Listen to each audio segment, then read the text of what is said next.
నిజామాబాద్ జిల్లా బోధన్లో బీజేపీ అభ్యర్థి మోహన్ రెడ్డి ఎన్నికల ప్రచారాన్ని ఉధృతం చేశారు. గ్రామాల్లో విస్తృత ప్రచారం నిర్వహిస్తున్నారు. గతంలో రైస్ మిల్లర్స్ అసోసియేషన్ నేతగా జెడ్పీటీసీగా పనిచేసి ఇటీవలే బీజేపీలో చేరి తొలిసారిగా ఎమ్మెల్యేగా పోటీ చేస్తున్నారు. యువతను ప్రసంగాలతో ఆకట్టుకుంటున్నారు.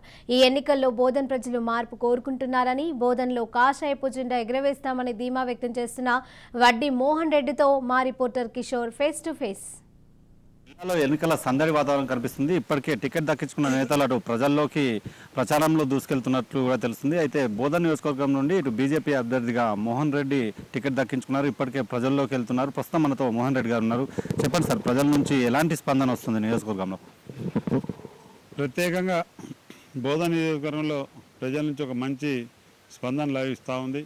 ఎందుకంటే నేను మొట్టమొదటిసారిగా భారతీయ జనతా పార్టీ అభ్యర్థిగా అసెంబ్లీ బరిలో నేను దిగడం, నాకున్నటువంటి ప్రధాన పార్టీ ప్రత్యర్థులు ఇద్దరు కూడా గతంలో 3 సార్లు 6 సార్లు పోటీ చేసినటువంటి వ్యక్తులు.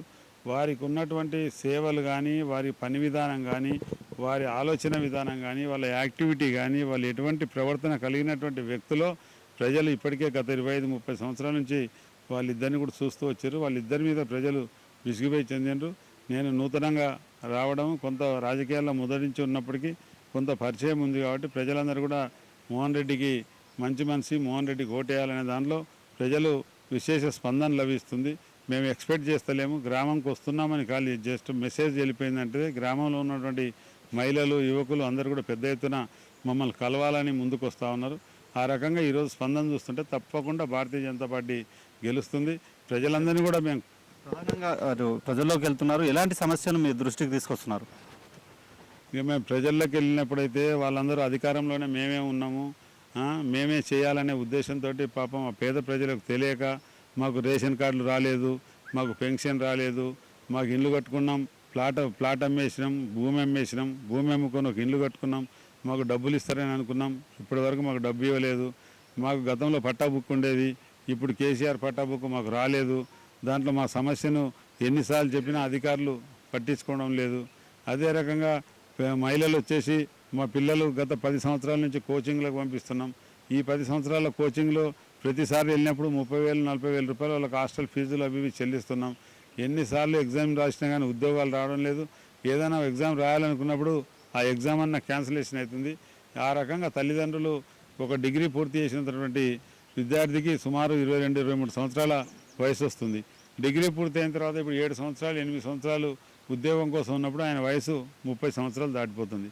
కొడుకుని అడిగితే నేను ఏమని పెళ్లి చేసుకోవాలి, ఇప్పుడు నేను ఏ రకంగా నా భార్యను పోషించాలి, నాకు ఏదైనా ఉద్యోగం వచ్చినప్పుడే నేను పెళ్లి చేసుకుంటా అని చెప్పేసి కొడుకు సమాధానం చెప్పడం, ఆ తల్లి ఆవేదన చూసినట్టయితే 30 సంవత్సరాలు దాటిపోతున్నాయి, మళ్ళీ భవిష్యత్తులో వీడికి పిల్లని ఎవరిస్తారు, వీడి పెళ్లి ఎట్లా జరుగుతుందని చెప్పేసి ఆ తల్లిదండ్రుల మనోవేదన మేము చాలా దగ్గరుండి గమనిస్తూ ఉన్నాం. ఈ రకంగా అపరిష్కృతమైనటువంటి సమస్యలు చాలా ఉన్నాయి కాబట్టి ప్రజలందరూ కూడా విసుగు చెంది ఉన్నారు. మార్చాలి, ఈసారి బీఆర్ఎస్ ప్రభుత్వాన్ని మార్చాలని చెప్పేసి ప్రజలు విసుగు చెందారు. ముఖ్యంగా బోధన్ నియోజకవర్గంలో షకీల్ మీద చాలా వ్యతిరేకత ఉంది. షకీల్ను ఓడగొట్టాలంటే అది ఒక భారతీయ జనతా పార్టీతోటి సాధ్యం. గతంలో సుదర్శన్ రెడ్డి గారు 2 సార్లు పోటీ చేసినప్పటికీ కూడా షకీల్ను ఓడగొట్టలేనటువంటి పరిస్థితి. కాబట్టి ఈరోజు ఒక భారతీయ జనతా పార్టీకి ఓటు అప్పయిపోయినట్టయితే తప్పకుండా షకీల్ ఓడిపోతాడు. తర్వాత భారతీయ జనతా పార్టీ అధికారంలోకి వచ్చినట్టయితే తప్పకుండా అభివృద్ధి జరుగుతుందని ప్రజల్లో ఒక విశ్వాసం మాత్రం నెలకొన్నది. చివరిగా బోధన్ నియోజకవర్గ ప్రజలకు ఏం చెప్పదలుచుకున్నారు ఈ ఎలక్షన్ సందర్భంగా? ఈ ఎన్నికల సందర్భంగా బోధన్ నియోజకవర్గ ఓటర్లు నేను ఒకే ఒకటి కోరుతా ఉన్నాను. గత 30 సంవత్సరాల కిందట ఇది ఉన్నటువంటి విషయాన్ని వదిలిపెడదాం. గత 25 సంవత్సరాల పరిపాలకులు చూసినట్టయితే సమైక్య రాష్ట్రంలో 15 సంవత్సరాలు కానీ, ఈ తెలంగాణ రాష్ట్రంలో ఈ 10 సంవత్సరాలు కానీ, ఈ 25 సంవత్సరాల్లో షకీల్ అమీర్ గారు 10 సంవత్సరాలు, సుదర్శన్ రెడ్డి గారు 15 సంవత్సరాలు ఎమ్మెల్యేగా బోధన్ నియోజకవర్గానికి చట్టసభల్లో వాళ్ళు ప్రాతినిధ్యం వహించారు. నేను బోధన్ నియోజకవర్గ ప్రజలు కోరుతా ఉన్నా, నేను ఒకే ఒకటి మాట మాట్లాడుతా ఉన్నా.